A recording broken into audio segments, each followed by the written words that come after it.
Introduction to statistics. अब introduction to statistics में सबसे पहले हमें ये पढ़ना है कि असल में ये स्टैटिस्टिक्स है क्या। तो स्टैटिस्टिक्स की डेफिनेशन ये है कि statistics is the science of collecting, analysing, interpreting, presenting and organising data to make informed decisions और कंक्लूजन्स। अब इस डेफिनेशन का मतलब क्या है हमें वो समझना है कि स्टैटिस्टिक्स जो है वो एक साइंस है किसकी, डेटा को कलेक्ट करने की। अब जो डेटा हमने कलेक्ट किया उसे हम एनालाइज करेंगे, एनालाइज करने के बाद उसे हम इंटरप्रेट करेंगे। इंटरप्रेट करने का मतलब ये है कि उस डेटा से मीनिंगफुल इंफॉर्मेशन को गैदर करेंगे और इसके बाद हम उस डेटा को प्रेजेंट करेंगे और ऑर्गेनाइज करेंगे so that we can make informed decisions जो कि हमारे लिए लॉन्ग रन में बेनिफिशियल रहे। ये है आपकी स्टैटिस्टिक्स की डेफिनेशन। अब बात आती है कि स्टैटिस्टिक्स जो है ये कौन से वर्ड से निकला है। तो ये 3 तरह की लैंग्वेज से निकला है। लैंग्वेज फर्स्ट है आपकी लैटिन। लैटिन लैंग्वेज में स्टैटिस्टिज्म से निकला है आपका स्टैटिस्टिक, और इटालियन लैंग्वेज में स्टैटिस्टिक्सा कहते हैं आपकी स्टैटिस्टिक्स को। जर्मन लैंग्वेज में स्टैटिस्टिक ही कहते हैं, बट यहाँ पर आपका के है सी की जगह। आई होप आपको ये चीज क्लियर हुई होगी कि एक्चुअल में स्टैटिस्टिक्स है क्या और स्टैटिस्टिक्स कौन से वर्ड से निकला है। और ये जो आपकी ये तीनों हैं ये बहुत इंपॉर्टेंट है from exam point of view. Let's move on to the next topic जो कि है आपका स्टैटिस्टिक्स के 4 फेजेस कौन से हैं। अभी हमने पढ़ा सबसे पहले कि स्टैटिस्टिक्स की डेफिनेशन क्या है। उस स्टैटिस्टिक्स के डेफिनेशन में कुछ आपके प्रोसेस आई थी, एक प्रोसेस है जो स्टेप वाइज आपको आगे बढ़नी है। उन्हीं प्रोसेस को, उन्हीं फेजेस को अब हमें स्पेसिफिकली ज्यादा ध्यान देके पढ़ना है। Now let's start this. सबसे पहले है collection of data. Collection of data जो है आपका ये फर्स्ट स्टेज है किसी भी स्टैटिस्टिक्स के डिसीजन तक पहुंचने के लिए। ऐसा क्यों? क्योंकि जब तक आपके पास डेटा ही नहीं है तब तक आप रेलेवेंट इंफॉर्मेशन गैदर ही नहीं कर सकते एंड उसको एनालाइज करे बिना आप अपने मीनिंगफुल कंक्लूजन ड्रॉ नहीं कर पाएंगे। Hence collection of data is first stage of investigation. यहां पर आपका न्यूमेरिकल डेटा कलेक्ट किया जाता है फ्रॉम डिफरेंट सोर्सेज जो कि आपके पब्लिश्ड हो सकते हैं या अनपब्लिश्ड हो सकते हैं, प्राइमरी हो सकते हैं और सेकेंडरी हो सकते हैं। अब ये प्राइमरी और सेकेंडरी, पब्लिश्ड एंड अनपब्लिश्ड, ये क्या है ये हम आगे आने वाले टॉपिक्स में कवर करेंगे इसे। अभी के लिए आपको बस जो आपका फर्स्ट स्टेज है, फर्स्ट फेज है आपका कलेक्शन ऑफ डेटा का, वो पढ़ना था जो कि हम अभी पढ़ चुके हैं। नेक्स्ट जो आपका फेज है वो होता है classification and tabulation of data. Classification and tabulation of data क्या है कि आपने जो रॉ डेटा अभी कलेक्ट किया फर्स्ट स्टेज में उसे आप रिप्रेजेंट करेंगे और उस रिप्रेजेंट करने के बाद आप उसे डिफरेंट डिफरेंट ग्रुप्स में डालेंगे, एक टेबल बनाएंगे सो दैट जिस पर्सन को आप ये डेटा प्रेजेंट करो उस वो पर्सन मीनिंगफुल कंक्लूजंस बहुत इजीली ड्रॉ कर पाए। So now let's read this. The raw data collected is to be represented properly for further calculations. The raw data is divided into different groups और classes and represented in a form of table so that a person can make meaningful conclusions easily. Okay, now let's talk about the third phase of statistics. Third phase of statistics में क्या है आपका कि यहां इसे कहते हैं हम एनालिसिस ऑफ डेटा। अब आपने जो डेटा कलेक्ट किया, कलेक्ट करने के बाद अब आपने उसका क्लासिफिकेशन किया था ना, अब उसी क्लासिफिकेशन करने के बाद आपको क्या करना है, इस डेटा का एनालिसिस करना है। अब एनालिसिस करने से क्या होगा, एनालिसिस करने से आपको ये पता चलेगा कि ये जो हमने अभी डेटा कलेक्ट किया, इसे क्लासिफाई किया, इसमें कौन कौन सी रिलेवेंट इंफॉर्मेशन है एंड कौन कौन सी इररिलेवेंट इंफॉर्मेशन है। अब जो रेलेवेंट इंफॉर्मेशन होगी उसे आप नेक्स्ट फेज में यूज कर पाएंगे। So let's read this now कि classified and tabulated data is analysed using different formulas and methods according to purpose of study और इन्वेस्टिगेशन। यही चीज अभी मैंने आपको बताया कि यहां पर हम डेटा को एनालाइज करेंगे अलग अलग फॉर्मूलाज और मेथड लगा के, ताकि हम ये जान पाए कौन सी इंफॉर्मेशन हमारे लिए रेलेवेंट है और कौन सी इंफॉर्मेशन हमारे लिए इररेलेवेंट है। Let's move on to the last phase of statistics. Last phase आपका क्या है? Interpretation of data. ये आपका फाइनल स्टेज है जहां पर हमारे पास जो रेलेवेंट इंफॉर्मेशन थी उसके थ्रू, उनका यूज करके हम अपने मीनिंगफुल कंक्लूजन्स ड्रॉ कर पाए जो डेटा हमने एनालाइज किया। यही चीज अब हम पढ़ने वाले हैं।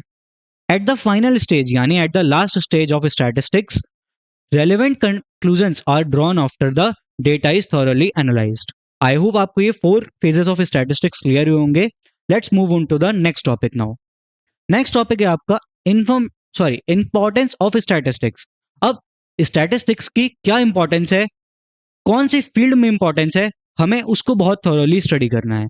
जो आपका पहला इसका importance निकल कर आता है statistics में, वो निकल कर आता है businesses and economics के लिए। अब बिजनेसेस एंड इकोनॉमिक्स में स्टैटिस्टिक्स का क्या रोल है, हमें वो जानना है। सबसे पहली चीज, जब भी आप कोई बिजनेस खोलते हैं, आपको बिजनेस स्टार्ट करने से पहले सबसे पहली इंफॉर्मेशन कौन सी चाहिए होती है? सबसे पहली इंफॉर्मेशन हमें चाहिए होती है कि जो बिजनेस हम स्टार्ट करने वाले हैं उसमें जो प्रोडक्ट या फिर जो सर्विस हम डिलीवर करेंगे, क्या उसकी डिमांड मार्केट में है, क्या उसके कॉम्पिटिटर्स मार्केट में है, कितनी डिमांड है, कितनी सप्लाई है, कितना प्रॉफिट है, कितनी प्राइसिंग है, कितनी कॉस्टिंग है। ये सब चीजें आपको रेलेवेंट, ये सारे डिसीजंस आपके रेलेवेंट होते हैं और इन्हीं डिसीजंस के बेसिस पे आप किसी भी बिजनेस को स्टार्ट करते हैं। हमें यहां पर यही पढ़ना है कि in business the decision maker take suitable policies and strategies based on information on production, sale, profit, purchase, finance etcetera. In economics, statistics is used to analyze demand, cost, price, quantity and different laws of demand so that जब हम कभी भी किसी business को start करें, हम उस business को प्रॉफिटेबल तरीके से स्टार्ट करें, not as a loss making venture. I hope आपको ये क्लियर हुआ होगा। Let's move on to the next field and next importance of statistics, जो है आपकी आती है मेडिकल फील्ड में। अब मेडिकल फील्ड में स्टैटिस्टिक्स का क्या यूज है, हमें यह जानना है।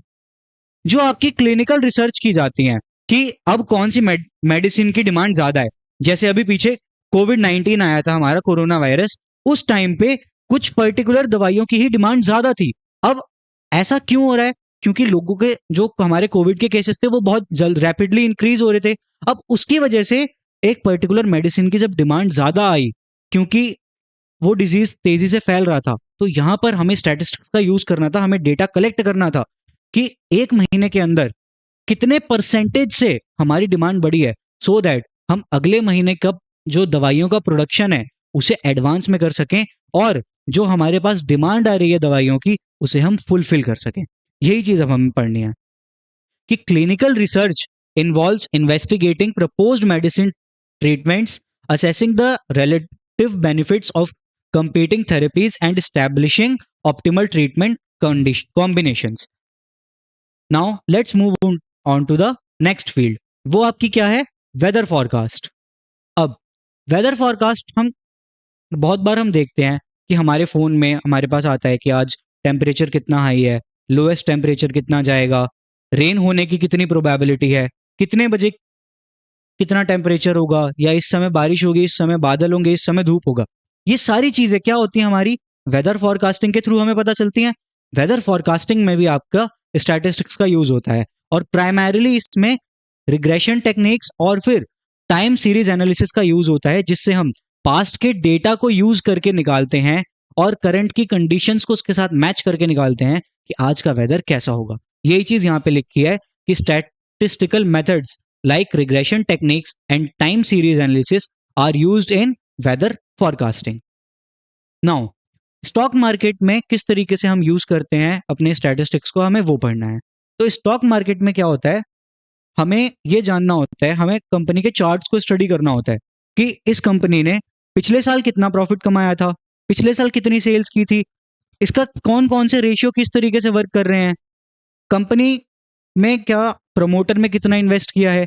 ये सारी चीजें हमें जाननी होती हैं और इन सब में भी जो आपके रिग्रेशन और कोरिलेशन है इसका भारी यूज किया जाता है। जो आपकी टाइम सीरीज एनालिसिस है कि पिछले एक साल में कंपनी कितने % ग्रो करी है, आगे कितना ग्रो करेगी, इस सब के लिए जो चार्ट्स की स्टडी होती है जो मेथड्स आपके यूज किए जाते हैं वो सभी स्टैटिस्टिकल मेथड्स होते हैं, इसलिए स्टॉक मार्केट में भी आपका जो स्टैटिस्टिक्स है उसकी इंपॉर्टेंस बहुत ज्यादा है. Now we have to read this कि statistical methods like correlation and regression and time series ये कहाँ यूज होते हैं? Forecasting of stock prices. Now अब हमें जानना है कि जो बैंक फील्ड है, बैंकिंग की फील्ड में किस तरीके से स्टैटिस्टिक्स का यूज होता है.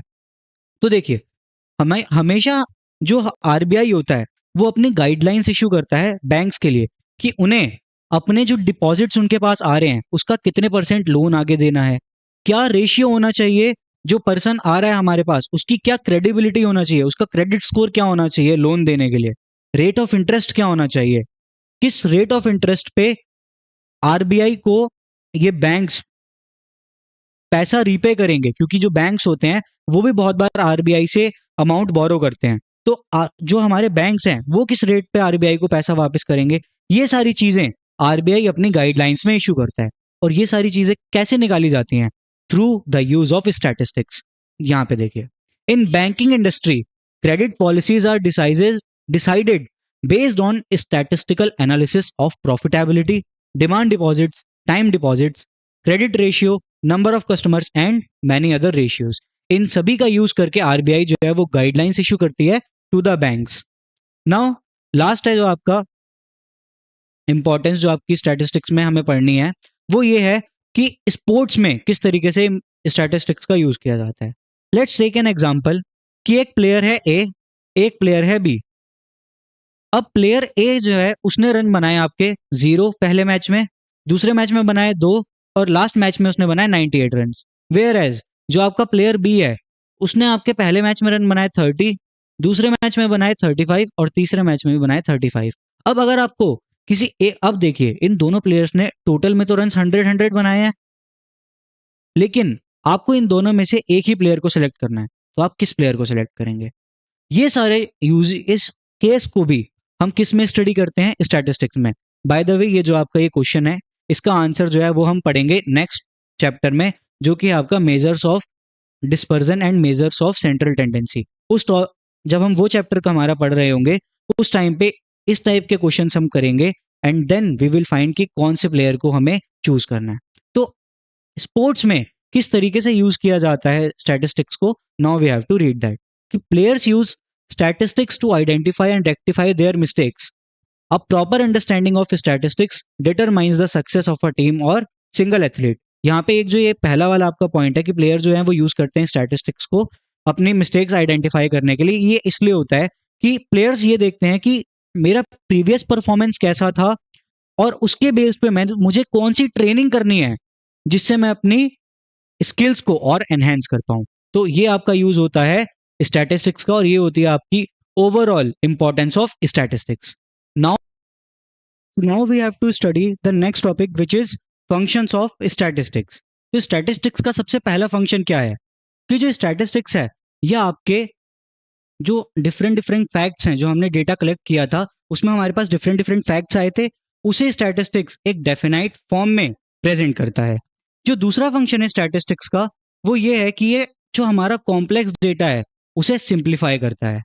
तीसरा जो हम फंक्शन आता है कि ये प्रोवाइड करता है टेक्निक्स ऑफ कंपैरिजन. जैसे अभी हमने एग्जांपल लिया था 2 प्लेयर्स के लिए, तो जब हम उन 2 प्लेयर्स को आपस में कंपेयर करना है, किसे सिलेक्ट करना है किसे नहीं, ये सारी जो टेक्निक्स हैं जो कि हम आगे आने वाले चैप्टर्स में पढ़ने वाले हैं, ये सब भी हम स्टैटिस्टिक्स के यूज से बहुत इजीली कर सकते हैं. जो इसका नेक्स्ट फंक्शन होता है वो होता है कि ये रिलेशनशिप स्टडी करता है 2 और मोर वेरिएबल्स के बीच में. और ये रिलेशनशिप स्टडी करने का जो आपका टॉपिक है ये होता है हमारा कोरिलेशन एंड रिग्रेशन, जिसे भी आपके सिलेबस में इंक्लूड किया गया है and we will study that chapter after measures of central tendency and dispersion.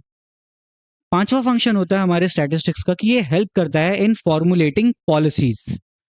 कौन सी पॉलिसी? जैसे अभी हमने बैंक का एग्जांपल लिया था, बैंक के लिए कौन सी पॉलिसी फीजिबल रहेगी, कौन सी पॉलिसी एक ऑर्गेनाइजेशन के लिए फीजिबल रहेगी कि वो अपने एम्प्लॉइज को खुश भी रख सके और उन्हें अच्छा अमाउंट भी दे सके. नेक्स्ट आता है आपका कि ये हेल्प करता है फॉरकास्टिंग आउटकम्स को. जैसे अभी हम थोड़ी देर पहले पढ़ रहे थे कि एक स्टॉक का प्राइस जो हम फॉरकास्ट करना चाहते हैं, हम वेदर को फॉरकास्ट करना चाहते हैं, ये सब हम किसके यूज से कर सकते हैं? स्टैटिस्टिक्स के. तो ये सारे आपके स्टैटिस्टिक्स के फंक्शन है एंड इससे आपके एग्जाम में आने के चांसेस बहुत कम है इस टॉपिक से। नाउ अब हमें पढ़ना है लिमिटेशंस ऑफ स्टैटिस्टिक्स। अभी तक हमने स्टैटिस्टिक्स के बारे में बहुत अच्छा पढ़ लिया कि स्टैटिस्टिक्स की क्या क्या इंपॉर्टेंस है, स्टैटिस्टिक्स के क्या क्या मेन फंक्शंस हैं। अब स्टैटिस्टिक्स में कुछ कमियां भी हैं जिसके बारे में अब हमें पढ़ना है। सबसे पहली चीज जो है स्टैटिस्टिक्स के साथ जो पहला इशू है वो है कि it do not deal with individuals. अब जो हमारे हमने एक चीज अभी पढ़ी फंक्शंस ऑफ स्टैटिस्टिक्स में कि जो स्टैटिस्टिक्स है वो हमारे कंपैरिजन को फैसिलिटेट करता है। अगर वो हमारे कंपैरिजन को फैसिलिटेट कर रहा है तो हमारे पास अगर एक ही पर्सन है, कोई एक ही ऑब्जेक्ट है, उसे हम किसी और के साथ तो कंपेयर ही नहीं कर सकते। तो अगर एक ही इंडिविजुअल ऑब्जेक्ट है हमारे पास तो वहां पर स्टैटिस्टिक्स की टेक्निक्स जो है वर्क नहीं करती। तो यह है आपका सबसे पहला लिमिटेशन। जो नेक्स्ट आपका लिमिटेशन है वो है कि ये क्वालिटेटिव डेटा को स्टडी नहीं करता। क्वालिटेटिव डेटा को स्टडी नहीं करता का मतलब है कि जैसे फॉर एग्जाम्पल एक ऑर्गेनाइजेशन है, उसमें एम्प्लॉइज की ऑनेस्टी लेवल क्या है उसे हम अगर जज करना चाहें तो उसे हम नंबर्स में लिख ही नहीं सकते। अब नंबर्स में लिख नहीं सकते तो स्टैटिस्टिक्स में हम उसे डील नहीं कर सकते। जबकि जो ऑनेस्टी ऑफ एम्प्लॉइज है वो एक मेजर क्राइटेरिया है किसी भी ऑर्गेनाइजेशन के लिए, लेकिन हम उस चीज को स्टडी नहीं कर सकते क्योंकि जो हमारे स्टैटिस्टिक्स है वो कभी भी क्वालिटीज के साथ डील करता ही नहीं है। तो यही यहाँ पर लिखा गया है कि statistics is the study of only of those facts which are capable of being stated in number और क्वांटिटी। ये आपका स्टैटिस्टिक्स का दूसरा लिमिटेशन था। अब तीसरा लिमिटेशन क्या है हमारे स्टैटिस्टिक्स का, वो ये है कि ये जो आपको रिजल्ट देता है वो सिर्फ एक ऑन एन एवरेज देता है, वो कभी भी आपको एग्जैक्ट रिजल्ट नहीं देता। ऐसा क्यों? लेट सपोज हमारे पास एक सिटी है दिल्ली। दिल्ली में आपके 7-8 करोड़ लोग रहते हैं। अब आपको ये जानना है कि आपने एक नई कंपनी स्टार्ट की, उसमें आपको ये जानना है कि मुझे कौन से साइज की टी शर्ट्स लॉन्च करनी चाहिए। तो क्या आप 7 या 8 करोड़ लोगों के पास इंडिविजुअली जाके उस डेटा को कलेक्ट कर सकते हैं? ऑब्वियसली नहीं। आप क्या करेंगे, उसका एक छोटा सा परसेंटेज ले लेंगे। लेट सपोज आपने वो 50,000 या 1 लाख ले लिया। आप उन्हीं लोगों से डेटा कलेक्ट करेंगे और उन्हीं लोगों जो आपको डेटा मिलेगा आप उसी नंबर की टी शर्ट्स को प्रिंट करेंगे और उन्हें ही अपने मार्केट में उतारेंगे। यही चीज है यहाँ पे। ये होने की पॉसिबिलिटी भी है कि वो 50,000 का जो डेटा है वो अगर आप कंपेयर करते 7-8 करोड़ वाले डेटा से तो वो बहुत डिफरेंस आता। लेकिन हम यहाँ पर हमारा जो है, क्योंकि हमारे पास ऑब्जर्वेशंस बहुत ज्यादा हैं, इसीलिए हम क्या करेंगे, एक सैंपल लेंगे, उस सैंपल की स्टडी करेंगे। तो यही एक मेजर ड्रॉबैक है हमारे स्टैटिस्टिक्स का कि हम जो सैंपल की स्टडी कर रहे हैं वो एक हमें ऑन एन एवरेज रिजल्ट देगी, कभी भी एग्जैक्ट रिजल्ट नहीं देगी। आगे यही लिखा गया है कि statistical methods are not exact generally when we have large number of observations it becomes difficult to handle it. Hence, a part of data which is called sample is collected for study and draw conclusions from as a representative for the whole. As a result, the result obtained are not exact same. ये था आपका तीसरा limitation of statistic. Now we have to go towards last limitation of statistics जो कि है आपका the results can be biased. अब result कब कब बायस्ड हो सकता है? लेट सपोज कि दिल्ली में मैं एक पर्टिकुलर एरिया में रहता हूँ, मैं रोहिणी में रहता हूँ फॉर एग्जांपल। अब मुझे ये पता है कि मुझे मेरे इन्विजिलेटर ने कहा है, मेरे बॉस ने कहा है कि आपको ये डेटा कलेक्ट करना है। तो मैं अपना कन्वीनियंस सोचूंगा ना, मैं अपनी लोकेलिटी के लोगों के पास जाऊंगा, 50,000 लोगों से डेटा कलेक्ट करूंगा, उन्हें प्रोवाइड कर दूंगा। तो यहाँ पर मेरी एक बायसनेस थी, मैंने पूरे दिल्ली का डेटा कलेक्ट नहीं किया, मैंने सिर्फ रोहिणी का डेटा कलेक्ट किया। अब इससे क्या हो सकता है, आपका स्टैटिस्टिक्स गलत कंक्लूजन फॉर्म हो सकते हैं। Hence it is also a limitation of statistics. और ये सिचुएशन जनरली कब अराइज होती है? जब डेटा हम किसी इनएक्सपीरियंस या फिर डिसऑनेस्ट पर्सन को हैंडल करने के लिए दे देते हैं। और ये आपका बन जाता है बहुत ही important question as for your exam point of view. I hope आपको ये टॉपिक भी क्लियर हुआ होगा। Now let's move on to the next topic which is है इंपॉर्टेंट डेफिनेशंस। अब हमें स्टैटिस्टिक्स की कुछ बहुत ही इंपॉर्टेंट डेफिनेशंस को कवर करना है, जिसको आप आगे आने वाले चैप्टर्स में भी और इसी चैप्टर में भी आप आगे आगे पढ़ेंगे। और उनमें से 2 डेफिनेशंस ऐसी हैं जो हम अभी पीछे छोड़ के आए थे, हमें वो भी पढ़ना है। सबसे पहली चीज होती है पॉपुलेशन। क्या होता है? पॉपुलेशन का मतलब होता है एक पूरा कलेक्शन ऑफ ऑब्जेक्ट्स जिसका डेटा आपको कलेक्ट करना है। आई रिपीट, एक पूरा कलेक्शन ऑफ ऑब्जेक्ट्स जिसका आप डेटा कलेक्ट करना चाहते हैं। It is the entire collection of observations from which we may collect data. It is the entire group we are interested in and from which we need to draw conclusions. यही चीज अभी मैंने आपको बताई थी. नेक्स्ट जो आपकी definition है वो है वेरिएट्स. वेरिएट्स क्या होते हैं? ये बहुत इंपॉर्टेंट डेफिनेशन है आपकी, वेरिएट्स और एट्रीब्यूट्स. ये दोनों आपकी बहुत ही ज्यादा इंपॉर्टेंट डेफिनेशन हैं, ये आपके एग्जाम में पूछी जाने के चांसेस बहुत हैं. अब वेरिएट्स होता क्या है? वेरिएट्स होते हैं आपकी ऐसी कैरेक्टरिस्टिक्स जो एक इंडिविजुअल से लेके दूसरे इंडिविजुअल में वेरी करेंगी. वेरी का मतलब क्या होता है? बदल जाएंगी. अगर आप एक इंडिविजुअल से दूसरे इंडिविजुअल पे जा रहे हैं तो ये कैरेक्टरिस्टिक्स बदल जाएंगी, लेकिन आप इन्हें कभी भी नंबर में एक्सप्रेस नहीं कर सॉरी इन्हें आप नंबर में एक्सप्रेस कर सकते हैं.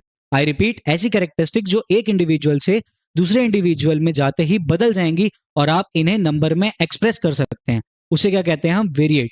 वेयर एज जो आपकी एट्रीब्यूट्स होती हैं, एट्रीब्यूट्स ऐसी कैरेक्टरिस्टिक्स होती हैं जो एक इंडिविजुअल से दूसरे इंडिविजुअल जाने पर बदलेंगी, लेकिन इन्हें आप न्यूमेरिकल टर्म्स में एक्सप्रेस नहीं कर सकते. यही चीज हमें यहां पे पढ़नी है कि a characteristic that varies from one individual to another and can be expressed in numerical terms is called variate, whereas a characteristic that varies from one individual to another but cannot be expressed in numerical terms is called an attribute. I hope आपको ये भी समझ आया होगा. Now let's move on to the next definition जो कि है आपकी प्राइमरी डेटा. और ये चीज अभी हम पढ़ के आए थे जब हम कलेक्शन ऑफ डेटा पढ़ रहे थे 4 phases ऑफ स्टैटिस्टिक्स में. अब primary data is the data which is collected directly or first time by the invigilator or researchers from the respondents. इसका मतलब क्या है कि let's suppose हमारे कॉलेज में एक फेस्ट होने वाला है. कॉलेज के एक फेस्ट में आपको डेटा कलेक्ट करना है कि कौन कौन सी हाइट के बच्चे आ रहे हैं. अब अगर आप ये डेटा फर्स्ट टाइम कलेक्ट कर रहे हैं तो वो आपका होगा प्राइमरी डेटा. लेकिन अगर आप जाते हैं अपने पीटी टीचर के पास, उनसे कहते हैं कि आपके पास जो हाइट्स ऑफ स्टूडेंट्स का रिकॉर्ड है आप हमें वो दे दीजिए, वो होगा सेकेंडरी डेटा. सेकेंडरी डेटा की डेफिनेशन क्या है? The data which is already been collected, जो डेटा ऑलरेडी कलेक्ट हो चुका है और प्रोसेस हो चुका है बाय सम एजेंसी और पर्सन, और आप उसे ही उठा रहे हैं और उसे यूज कर रहे हैं अपने डेटा को यूज करके उसका कंक्लूजन फॉर्म करने के लिए. ये होता है आपका सेकेंडरी डेटा. आई होप आपको ये टॉपिक भी क्लियर हुआ होगा. Let's move on to the next topic जो कि है आपका क्लासिफिकेशन ऑफ डेटा. अब क्लासिफिकेशन ऑफ डेटा क्या होता है? एक ऐसा मेथड जिसमें आप सिमिलर आइटम्स के ग्रुप को, आई रिपीट, सिमिलर आइटम्स के ग्रुप को एक साथ क्लासिफाई, एक साथ अरेंज कर देते हैं, उसे हम कहते हैं classification of data. I repeat, एक ऐसा मेथड जिसमें आप सिमिलर आइटम्स को एक ही ग्रुप में अरेंज कर देते हैं, उसे हम कहते हैं क्लासिफिकेशन ऑफ डेटा. अब इसे हम पढ़ते हैं. The method of arranging data into homogeneous group. अब यहां पे होमोजीनियस का मतलब क्या होता है मैं आपको पहले वो बता देता हूं. Just a second. होमोजीनियस का मतलब होता है, होमोजीनियस ग्रुप का मतलब होता है ग्रुप ऑफ सिमिलर आइटम्स और आइटम्स विद सिमिलर कैरेक्टरिस्टिक्स. यह आपका मतलब होता है होमोजीनियस ग्रुप्स का. The method of arranging data into homogeneous group और classes to the some characteristic present in the data is called classification of data. अब classification of data के हमारे पास 4 बेस होते हैं. हम क्लासिफिकेशन ऑफ डेटा को 4 basis पे कर सकते हैं. पहला होता है आपका क्वालिटेटिव डेटा. क्वालिटेटिव बेस पे आप अपने डेटा को क्लासिफाई कर सकते हैं. दूसरा होता है आपका क्वांटिटेटिव बेस. इसमें क्या होता है, आप कोई एक क्वांटिटेटिव कैरेक्टरिस्टिक लेते हैं, उसके बेसिस पे आप अपने डेटा को क्लासिफाई कर लेते हैं. तीसरा होता है आपका ज्योग्राफिकल डेटा. इसमें आप ज्योग्राफिकल रीजन्स और लोकेशंस का यूज करते हैं in order to classify the data. और आपका लास्ट होता है क्रोनोलॉजिकल बेसिस ऑफ क्लासिफिकेशन, जिसमें आप क्या करते हैं, डेटा को क्लासिफाई या अरेंज करते हैं किस बेसिस पे, उसके टाइम ऑफ अकरेंस पे. लेट सपोज सबसे पहले 1907 का कुछ लिखा हुआ है, आपने उस डेटा को एक साथ लिख दिया. फिर 2007 का लिखा हुआ है, आपने उस डेटा को एक साथ कलेक्ट कर दिया. तो इसे हम कहते हैं chronological base of classification of data. I hope आपको ये टॉपिक भी समझ आया होगा.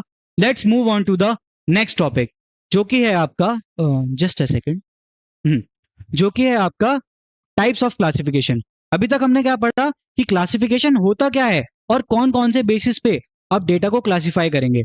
अब हम पढ़ेंगे कि कितने तरीके के क्लासिफिकेशन होते हैं। सबसे पहला जो आपका क्लासिफिकेशन का तरीका होता है उसे हम कहते हैं one way classification. One way classification में क्या होता है, हमारे पास सिंगल कैरेक्टरिस्टिक ही होता है। आई रिपीट, यहां पर आपके पास सिर्फ सिंगल कैरेक्टरिस्टिक ही होता है और उसका यूज करके आप क्लासिफिकेशन करते हैं, तो इसे हम कहते हैं वन वे क्लासिफिकेशन।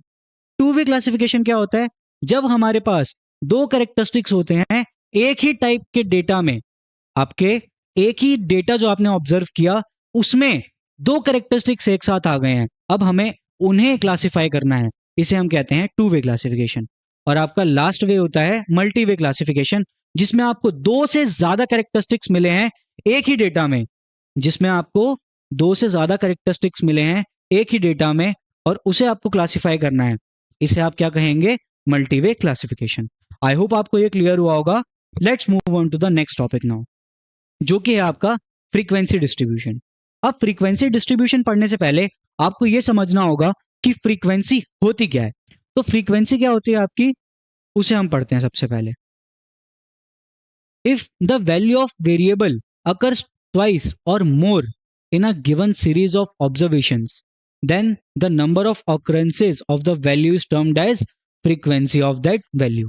इसका मतलब क्या है कि लेट सपोज हमारे पास एक डेटा है, उस डेटा में हम डेटा बना लेते हैं पहले 1,1,2,3,3,4,5,6,7,7, ये हमारे पास एक डेटा हो गया।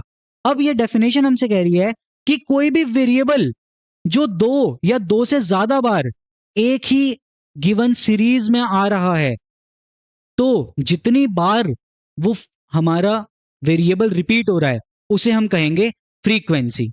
तो जैसे यहां पर आपका जो एक है वो दो बार आ रहा है, तो एक की फ्रीक्वेंसी कितनी होगी, दो। दो की फ्रीक्वेंसी कितनी होगी, दो। तीन की फ्रीक्वेंसी कितनी होगी, दो। सात की फ्रीक्वेंसी कितनी होगी, दो। सॉरी, तीन की फ्रीक्वेंसी तीन होगी यहां पर, ठीक है। चार की फ्रीक्वेंसी होगी एक, पांच की होगी एक, छह की होगी एक। इसे हम क्या कहते हैं, फ्रीक्वेंसी। अब फ्रीक्वेंसी डिस्ट्रीब्यूशन क्या होता है, फ्रीक्वेंसी डिस्ट्रीब्यूशन होता है आपका एक डेटा को रिप्रेजेंट करने का तरीका जिसमें हम टेबल बनाते हैं और पहले हम लिखते हैं वेरिएबल और उसके कॉरस्पॉन्डिंग साइड हम लिखते हैं फ्रीक्वेंसी। जैसे ये आपका डेटा था, अब हम इसे टेबुलर फॉर्मेट में लिखते हैं। इस साइड आ जाएगा आपका वेरिएबल और इस साइड आ जाएगा आपकी फ्रीक्वेंसी। तो सबसे पहले आपका वेरिएबल है वन, वन कितनी बार आ रहा है, टू टाइम्स आ रहा है, तो ये आपका क्या बन गया, फ्रीक्वेंसी डिस्ट्रीब्यूशन। दो कितनी बार आ रहा है, तीन, दो बार आ रहा है। तीन कितनी बार आ रहा है, तीन बार आ रहा है। इसे ही अगर आप कंटिन्यू करेंगे 4, 5, 6 एंड 7 के लिए, तो इस पूरे टेबल को हम क्या कहेंगे, फ्रीक्वेंसी डिस्ट्रीब्यूशन। आई होप आपको यह भी क्लियर हुआ होगा। अब नेक्स्ट जो आपकी एक डेफिनेशन दी थी क्रॉक्सटन एंड काउडन ने, उन्होंने क्या डेफिनेशन दी थी फ्रीक्वेंसी डिस्ट्रीब्यूशन की, हमें यह पढ़ना है और ये आपके बहुत ही ज्यादा इंपॉर्टेंट डेफिनेशन बन जाती है for your exam point of view. ये डेफिनेशन क्या कहती है कि फ्रीक्वेंसी डिस्ट्रीब्यूशन एक ऐसा स्टैटिस्टिकल टेबल है which shows sets of all distinct values of variable arranged in order of magnitude either individually और इन groups with their corresponding frequencies side by side. Intervals are normally of equal size covering the sample observations range। इसका मतलब क्या है, इन्होंने इन दोनों ने मिलकर ये कहा कि जो आपका फ्रीक्वेंसी डिस्ट्रीब्यूशन है वो ऐसा टेबल है जिसमें आप जितने भी आपके वेरिएबल हैं उसके सेट को आप रिप्रेजेंट करते हैं उनकी कॉरस्पॉन्डिंग फ्रीक्वेंसीज के साथ। यही डेफिनेशन दी थी क्रॉक्सटन एंड काउडन से। Sorry, now let's move on to the next topic, जो कि है आपका terms related to frequency distribution. अभी हमने पढ़ा फ्रीक्वेंसी डिस्ट्रीब्यूशन होता क्या है, अब हमें यह पढ़ना है कि फ्रीक्वेंसी डिस्ट्रीब्यूशन से रिलेटेड हमारे पास कौन कौन सी टर्म्स हैं जिसका हमें यूज करना पड़ सकता है। सबसे पहला आता है आपका क्लास लिमिट। क्लास लिमिट क्या होता है, जो आप क्लास लिमिट, अभी एक्चुअली हमने एक इसमें टॉपिक होता है जिसे हम कहते हैं क्लास इंटरवल्स। पहले मैं आपको ये बता देता हूं, उसके बाद हम पढ़ेंगे कि क्लास लिमिट्स क्या होता है। Class intervals, sorry, class intervals. Class intervals का मतलब क्या होता है कभी कभी हमारे पास, जैसे अभी हम जो डेटा पढ़ रहे थे, ये हमारा इंडिविजुअल सीरीज में था, लेकिन कभी कभी जो हमारा डेटा होता है वो इंडिविजुअल सीरीज में ना होकर वो होता है आपका किस में, कंटिन्यूस सीरीज में। कंटिन्यूस सीरीज का मतलब क्या, जैसे आपका वेरिएबल होगा 1 to 5, 6 to 10, 11 to 15, और इसके कॉरस्पॉन्डिंग इसकी फ्रीक्वेंसीज लिख के होगी, लेट सपोज 3, 4, 9। तो ऐसे केस में क्या होता है आपका, इसे हम कहते हैं क्लास इंटरवल्स। किसे कहेंगे क्लास इंटरवल्स, जो आपका लेफ्ट हैंड साइड में लिखे हुए हैं वेरिएबल्स, इसे हम कहते हैं क्लास इंटरवल्स। आई होप आपको ये समझ में आया होगा।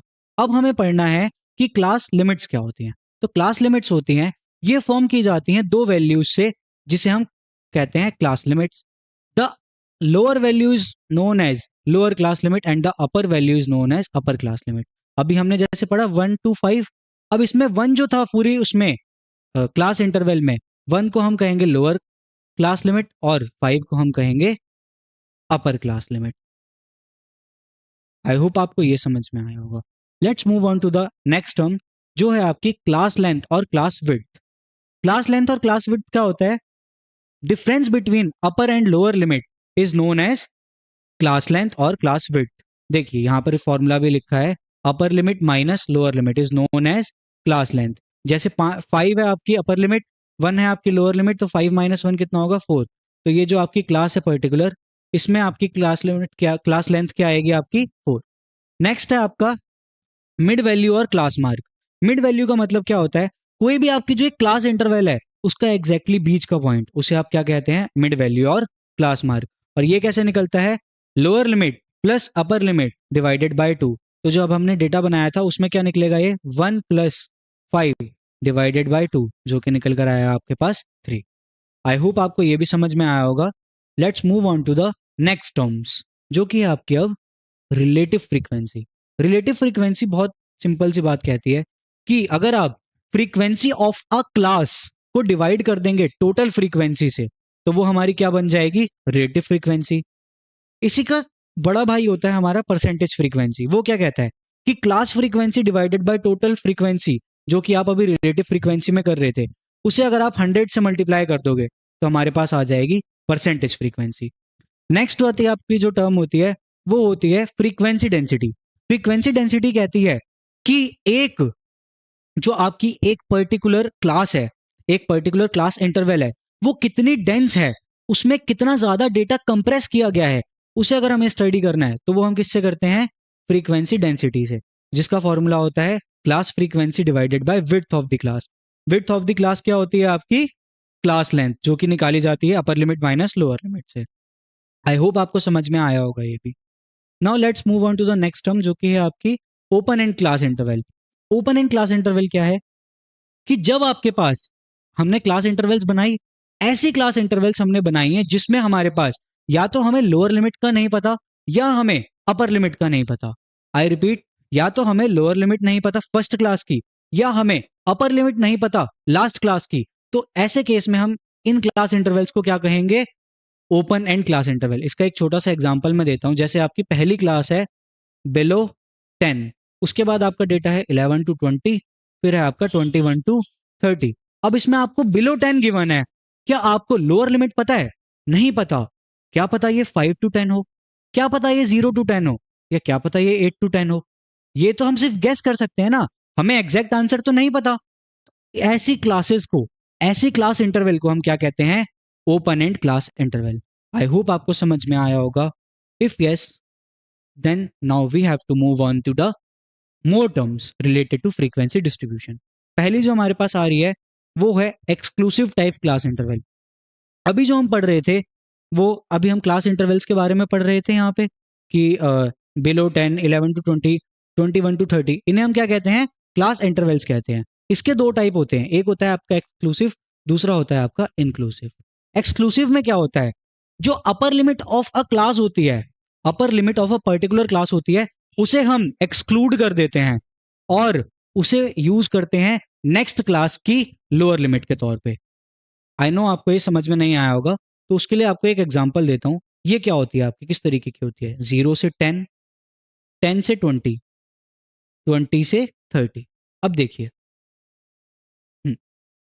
अगर आपके पास कोई भी है, जैसे 9 है, तो 9 को तो आप पुट करेंगे 0 से 10 में, आपके पास 11 आएगा तो आप उसे पुट करेंगे 10 to 20 में। लेकिन अगर आपके पास 10 आया तो अब इशू आ गया हमारे पास कि 10 तो 0 to 10 में भी है और 10 to 20 में भी है।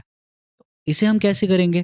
इसे हम करेंगे, जो हमारा 10 है उसे हम अपर लिमिट को हम क्या करेंगे? इग्नोर करेंगे। क्या करेंगे? इग्नोर करेंगे और इस 10 को कंसीडर करेंगे to the lower limit of next class. यही यही यहां पर लिखी गई definition. The upper limits of the classes are excluded from respective class.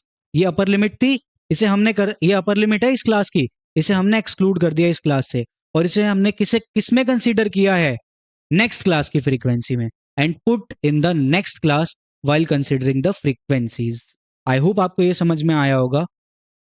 अब हम पढ़ते हैं इंक्लूसिव टाइप क्लास इंटरवल्स क्या होते हैं। इंक्लूसिव टाइप बहुत सिंपल है, यहां पर आप लोअर लिमिट को भी कंसीडर करते हैं उसी क्लास में और अपर लिमिट को भी करते हैं। इसका एग्जाम्पल क्या है? 0 to 10, 11 to 20, 21 to 30।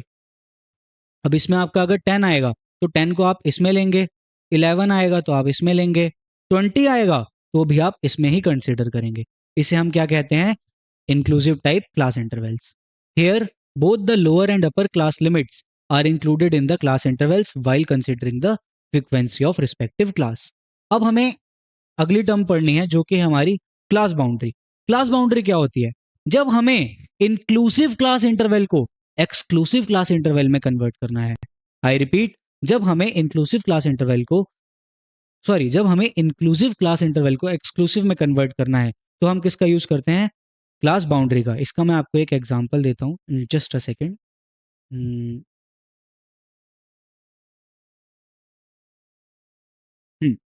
Let suppose हमारे पास डेटा है 0 to 10, नेक्स्ट है हमारे पास 11 to 20, फिर है हमारे पास 21 to 30। अब हमें क्या करना है? ये हमारी क्या है? इंक्लूसिव क्लास इंटरवल है, इसे हमें कन्वर्ट करना है एक्सक्लूसिव में। तो हम क्या करेंगे?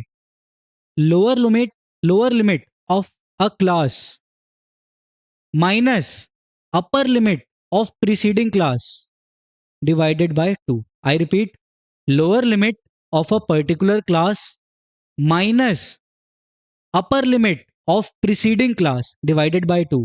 ये क्या आएगा आपका? 1 डिवाइडेड बाय 2 जो होता है आपका 0.5। अब इस 0.5 का हम क्या यूज करेंगे? इसे हम upper limit of every class से माइनस करेंगे, sorry, upper limit of every class में ऐड करेंगे और lower limit of every class में माइनस करेंगे।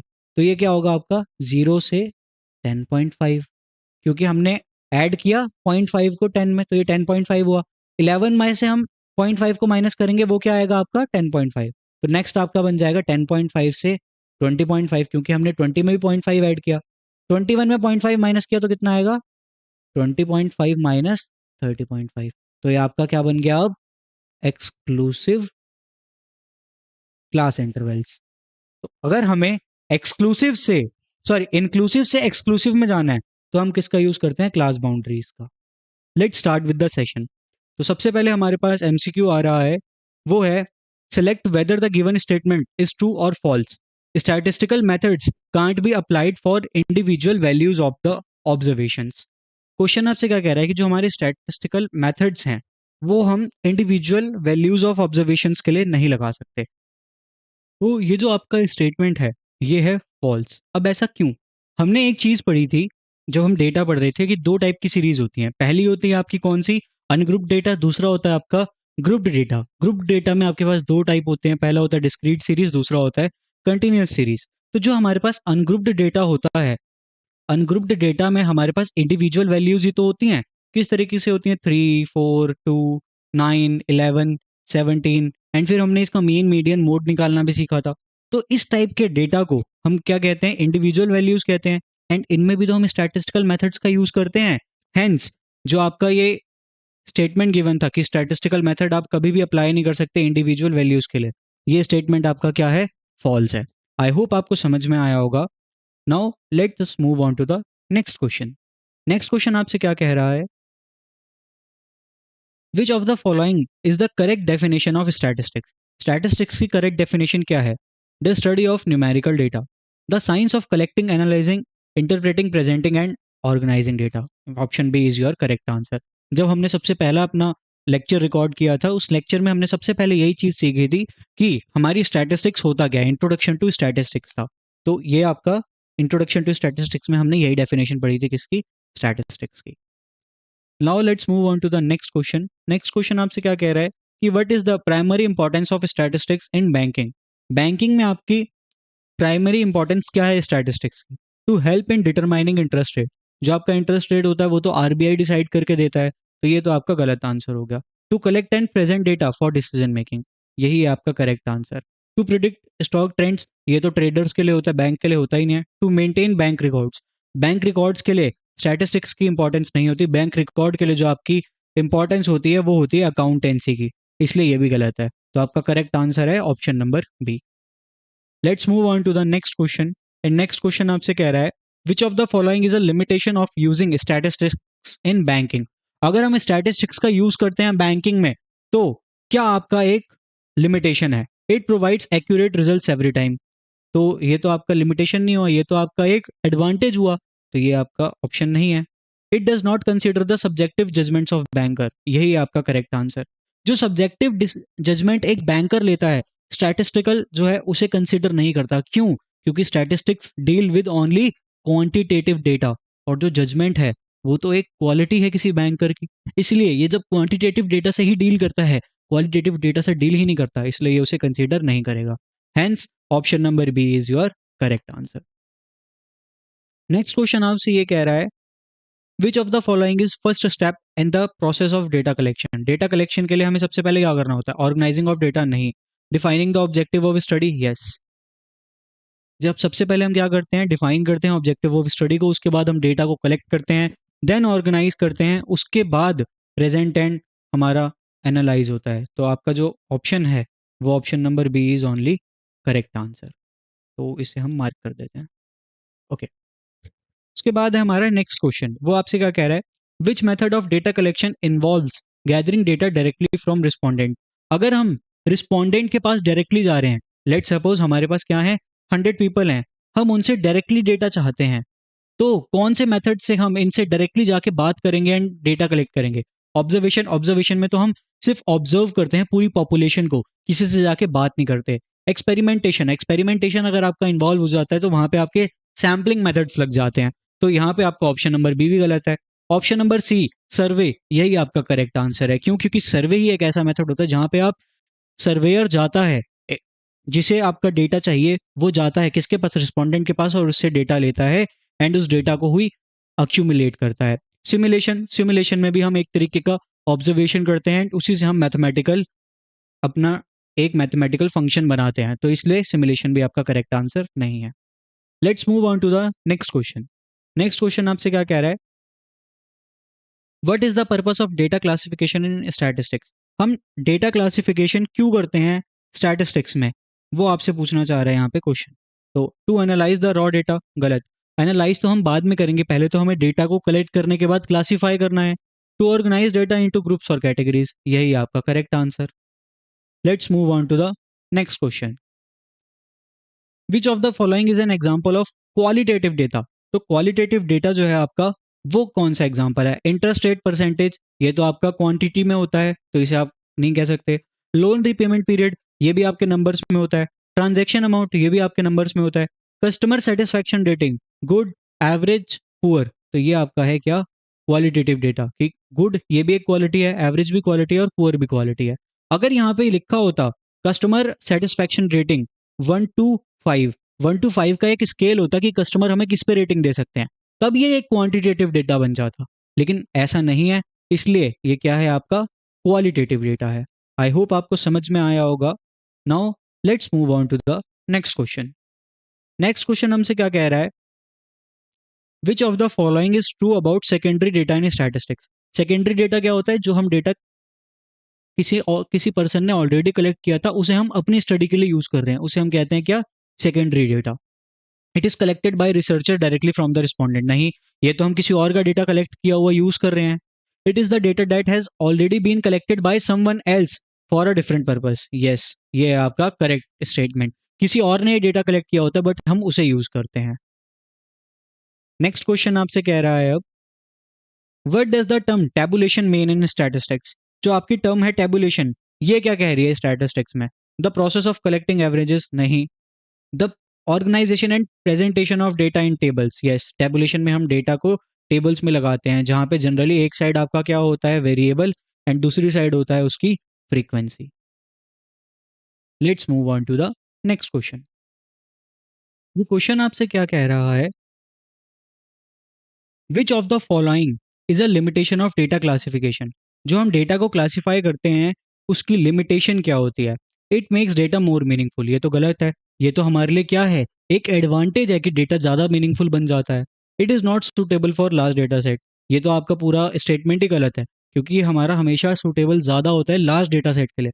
अगर हमारे पास 1 लाख लोगों का डेटा है, अगर हम उसे क्लासीफाई कर दे 10 10 10 हज़ार के ग्रुप में, तो वो तो हमारे लिए ज्यादा ईजी हो गया ना उसे स्टडी करना। तो ये तो हमें सूटेबल करता है, तो ये तो हमारा जो है स्टेटमेंट ही गलत है। इट में oversimplify data by grouping into broad categories? यही है आपका करेक्ट आंसर। क्यों? क्योंकि अगर ये ओवर सिंप्लीफाई कर देगा डेटा को, तो जो डेटा की रॉ फॉर्म है, जो डेटा का ओरिजिनल क्वालिटी है, वही हमारी सेपरेट हो जाएगी। लेट सपोज मैं आपसे बात करूं कि एक है हमारा मीन। अगर हम डेटा को इस तरीके से लिखते हैं 7 8 9 10, इस तरीके से हमारे पास 100 ऑब्जर्वेशन हैं एग्जाम्पल के लिए, उसका मीन आ रहा है 50। अब मैंने क्या किया, उसे क्लास इंटरवल में डाल दिया, 1 से 10, 10 से 20, 20 से 30। उसके बाद मैंने कहा आप मीन निकालिए, और उसका मीन आ गया 32 फॉर एग्जाम्पल।